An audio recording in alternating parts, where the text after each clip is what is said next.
Selamat siang, perkenalkan nama saya Ramadan Alfian.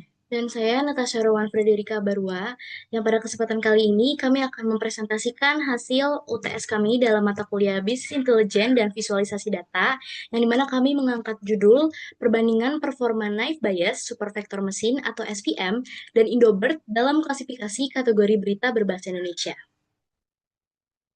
Yang pertama, untuk latar belakang dan masalahnya, untuk latar belakang umumnya, kami mengambil 3 poin utama. Yang pertama ada jumlah berita digital yang terus meningkat setiap hari. Lalu, klasifikasi kategori berita yang secara manual memerlukan waktu dan tenaga yang besar. Dan yang terakhir, diperlukannya sistem otomatis agar berita dapat dikelompokkan dengan lebih cepat dan konsisten. Lalu untuk masalah penelitiannya ada 3 poin juga. Yang pertama itu belum diketahui model mana yang memberikan performa terbaik untuk klasifikasi judul berita berbahasa Indonesia. Dan yang kedua, setiap model memiliki karakteristik yang berbeda. Di mana naive Bayes itu sederhana dan cepat, lalu untuk SVM itu dia kuat untuk teks, dan yang terakhir Indobert itu mampu memahami konteks berbahasa yang lebih dalam.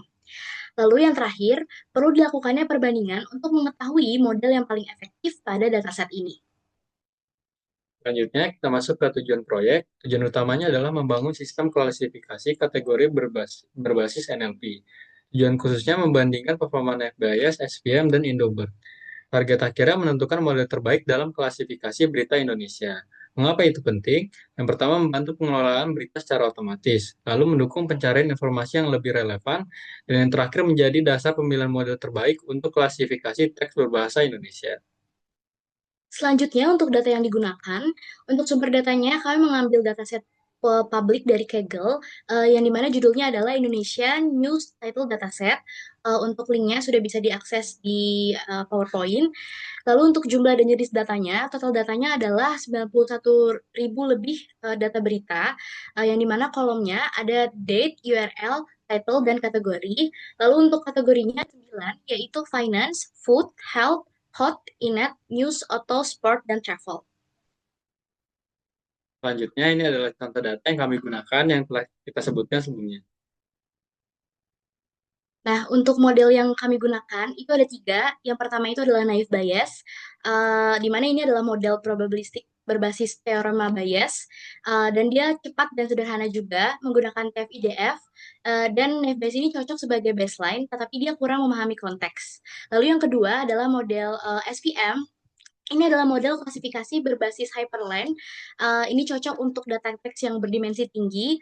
Yang pasti dia lebih akurat juga dari naive Bayes, menggunakan TF-DF juga seperti naive Bayes, tapi dia juga tidak memahami konteks secara mendalam. Dan yang terakhir ini adalah Indobert. Ini model deep learning berbasis transformer. Dia juga pre-train berbahasa Indonesia, menggunakan tokenization. Dia memahami konteks data dan performanya ini paling tinggi di antara naive Bayes dan SVM. Selanjutnya kita masuk ke pipeline. Di sini ada Naive and SPM. Yang pertama itu load dataset, lalu yang kedua data cleaning, yang ketiga text processing, terus yang keempat split data, yang kelima fitur extraction, dan yang keenam itu model training, lalu yang ketujuh model evaluation, yang terakhir visualization dan interpretasi. Selanjutnya kita masuk ke Indobert. Yang pertama itu dia ada load dataset, lalu ada data cleaning, lalu yang ketiga ada text pre-processing ringan, lalu yang keempat ada label encoding, lalu yang kelima ada split data, yang keenam tokenization, lalu yang ketujuh dataset formatting, lalu yang kedelapan load model Indobert, dan yang kesembilan fine tuning model, lalu yang kesepuluh evaluation, dan yang kesebelas itu visualisasi dan interpretasi. Selanjutnya, untuk perbedaan pipeline atau alur kerjanya, yang pertama dari segi representasi teks. Nah, untuk naive Bayes dan SVM ini dia menggunakan TF-IDF, sedangkan Indobert itu dia tokenisasi atau tokenization. Lalu untuk naive Bayes dan SVM ini dia big over, sedangkan Indobert ini dia context aware. Naive Bayes dan SVM ini juga tidak paham konteks, sedangkan Indobert ini dia paham konteks. Lalu dari segi kompleksitas model, untuk Naive Bayes dan SPM ini dia lebih sederhana, cepat, dan ringan, sedangkan Indobert ini dia lebih kompleks, lebih lambat, dan juga dia membutuhkan GPU.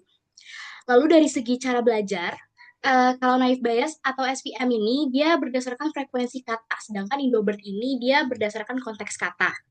Yang dimana Naif Bias dan SPM juga dia nggak melihat urutan, kalau Indobert itu dia sangat memperhatikan urutan. Lalu dari segi yang terakhir itu untuk proses pipeline-nya, yang pertama itu ada tahapan pre-processing, Naif Bias dan SPM ini tuh sangat penting, sedangkan Indobert itu dia lebih ringan pre-processing-nya. Lalu untuk tahapan selanjutnya, filter extraction, Naif Bias dan SPM ini TF-IDF, lalu Indobert itu tokenizer, seperti yang sudah dijelaskan sebelumnya juga. Dan untuk tahapan yang terakhir itu ada training, kalau Naif Bias dan SPM itu dia langsung, sedangkan kalau Indobert itu dia fine tuning. Selanjutnya kita masuk ke pengerjaan Knife Bias dan SPM. Selanjutnya kita masuk ke exploratory data analysis atau EDA ringan. Hasil eksplorasi data menunjukkan bahwa distribusi kategori berita tidak merata. Dengan kategori news mendominasi jumlah data secara signifikan, ketidakseimbangan ini dapat menyebabkan model cenderung lebih sering memprediksi kategori yang dominan, sehingga berpotensi menurunkan performa pada kategori dengan jumlah data yang lebih sedikit. Selanjutnya kita masuk ke pre-processing Knife Bias dan SVM. Yang pertama di sini ada data cleaning. Ini yang kita lakukan ada menghapus missing value dan juga menghapus data duplikat.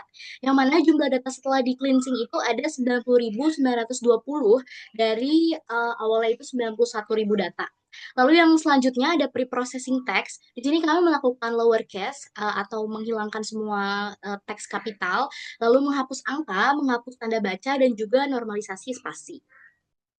Selanjutnya kita masuk ke transformasi dan split data Naive Bayes dan SVM. Untuk split datanya 80% training, lalu 20% testing, dan menggunakan stratified split. Lalu untuk transformasi label encoding dan TF-IDF. Selanjutnya, kita masuk ke hasil evaluasi model Naive Bayes dan SVM. Untuk metode evaluasinya ini ada precision, recall, dan juga F1 score. Yang dimana kalau kita lihat pola besarnya, SVM itu lebih unggul hampir di semua kategori, yang dimana F1 score SPM ini naik hampir di semua kelas dibanding Naive Bayes. Contoh yang pertama di sini ada health. F1 score itu untuk Naive Bayes ada 0,62, sedangkan SPM itu ada 0,71. Lalu ada juga untuk sport, yang dimana Naive Bayes itu 0,69, sedangkan untuk SPM itu ada 0,80. Ini menunjukkan bahwa SPM lebih mampu menangkap pola kata pada judul berita. Lalu di sini terlihat Naive Bayes itu cenderung lebih kuat di kelas besar tapi kurang merata. Ini terlihat dari recall news yang tinggi sekali, seolah-olah model ini cukup sering bermain aman ke kelas dominan. Nah, tetapi kalau dilihat di sini, SVM itu dia lebih seimbang karena precision dan recall di SVM itu lebih dekat satu sama lain pada banyak kategori. Di mana ini tandanya model SVM ini lebih stabil dan tidak terlalu berat sebelah. Oke, selanjutnya kita masuk ke perbandingan akurasi Naive Bayes versus SVM. Sini berdasarkan grafiknya, perbandingan akurasinya, model SVM menunjukkan performa yang lebih baik dibandingkan Naive Bayes dengan selisih sekitar 4,41%. Akurasi Naive Bayes adalah 79,45%, sedangkan SPM 83,86%. Ini menunjukkan kalau SPM lebih mampu memahami pola kata dalam judul berita. Selanjutnya kita masuk ke conversion matrix. Yang pertama untuk conversion matrix dari Naive Bayes, ini cenderung bias terhadap kategori dominan seperti news, sehingga banyak data dari kategori lain itu salah diklasifikasikan sebagai si news. Nah, hal ini menyebabkan recall dari beberapa kelas itu menjadi rendah.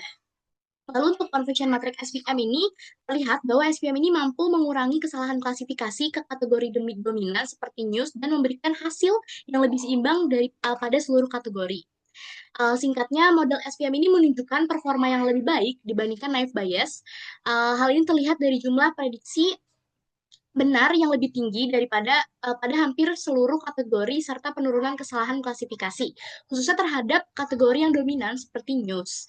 Sementara itu, Naive Bayes ini cenderung mengalami bias terhadap kategori tertentu sehingga dia menghasilkan distribusi kesalahan yang tidak merata. Selanjutnya, hasil salah prediksi Naive Bayes dan SPM. Berdasarkan hasil prediksi pada data uji sebanyak 18.184 data, model Naive Bayes menghasilkan 3.736 kesalahan prediksi. Sedangkan model SPM menghasilkan 2.935 kesalahan prediksi. Itu berarti SPM mampu mengurangi sekitar 801 kesalahan prediksi dibandingkan Naive Bayes yang menunjukkan bahwa SPM lebih efektif dalam mengenali pola kategori pada judul berita. Berikut adalah contoh hasil data yang salah prediksi untuk naive Bayes dan SVM. Jadi di sini terlihat kalau naive Bayes ini cenderung mengalami kesulitan dalam membedakan kategori yang memiliki konteks serupa, seperti antara news, hot, dan inet. Nah, model ini juga menunjukkan kecenderungan untuk mengklasifikasikan berita ke dalam kategori yang lebih umum atau dominan ketika menghadapi judul yang ambigu. Lalu untuk contoh hasil data prediksi SVM ini, terlihat kalau SVM ini mampu mengurangi jumlah kesalahan dibandingkan naive Bayes, namun masih mengalami kesulitan juga dalam membedakan kategori yang memiliki konteks yang tumpang tindih, seperti antara food dan health atau antara news dan hot. Nah, kesalahan yang terjadi ini cenderung lebih masuk akal secara semantik dibandingkan si naive Bayes ini. Oke, selanjutnya kita masuk ke fitur important SVM. Dari fitur important, terlihat bahwa model SVM belajar dari kata-kata khas tiap kategori. Misalnya berita otomotif dikenali dari kata seperti mobil dan nama merek kendaraan. Sedangkan berita travel dikenali dari kata seperti wisata dan destinasi. Ini menunjukkan bahwa model memahami pola kata yang memang sesuai dengan kategori berita. Selanjutnya kita akan masuk ke Indobird untuk preprocessingnya dan hasil visualisasinya. Yang pertama, kita langsung masuk ke pre-processing Indobird. Ini sama seperti yang kita lakukan pada model sebelumnya, Naive Bayes dan SVM. Jadi yang pertama ada data cleaning, yaitu menghapus missing value dan menghapus data duplikat, yang dimana jumlah data setelah di cleaning juga sama, ada 90.920 dari sekitar 91.000 data. Lalu untuk pre-processing teksnya, ini ada lowercase, lalu menghapus angka, menghapus tanda baca, dan juga normalisasi, sama seperti yang kita lakukan pada model sebelumnya. Selanjutnya kita masuk ke perbandingan akurasi Naive Bayes versus SVM dan versus Indobird. Grafik menunjukkan adanya peningkatan performa dari model sederhana ke model yang lebih kompleks. Naive sebagai model basal memiliki akurasi terendah, yaitu 79,45%. Diikuti oleh SVM yang lebih stabil, yaitu 83,86%. Dan Indobird sebagai model berbasis transform menghasilkan akurasi tertinggi, yaitu 89,73%. Hal ini menunjukkan bahwa pemahaman konteks yang lebih dalam pada Indobird berkontribusi terhadap peningkatan performa klasifikasi. Selanjutnya kita masuk ke convection matrix Indobird. Di sini sangat terlihat kalau Indobird ini menunjukkan bahwa sebagian besar data itu berhasil diklasifikasikan dengan benar, yang ditunjukkan oleh tingginya nilai pada diagonal utama. Meskipun masih terdapat beberapa kesalahan klasifikasi, terutama pada kategori yang memiliki kemiripan konteks seperti news, hot, dan inet. Nah, tetapi jumlah kesalahan tersebut relatif lebih kecil dibandingkan dua model sebelumnya, yaitu Naive Bayes dan SVM. Selanjutnya kita masuk ke hasil prediksi Indobird. Berdasarkan contoh hasil prediksi, Indobird terkadang masih mengklasifikasi berita ke dalam kategori yang lebih umum, seperti news, terutama ketika judul tidak memiliki kata kunci yang cukup spesifik.